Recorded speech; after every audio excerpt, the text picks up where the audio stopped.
ગુજરાતી કહેવત રાઈના પડ રાતે ગયા.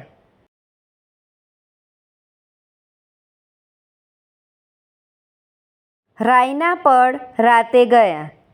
અર્થ: જે તક એકવાર હાથમાંથી ચાલી જાય તે પાછી આવતી નથી.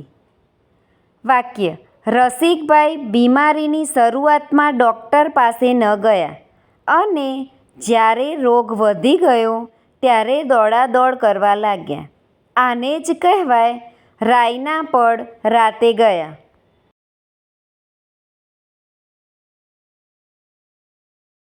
Thank you friends. Please like, share and subscribe.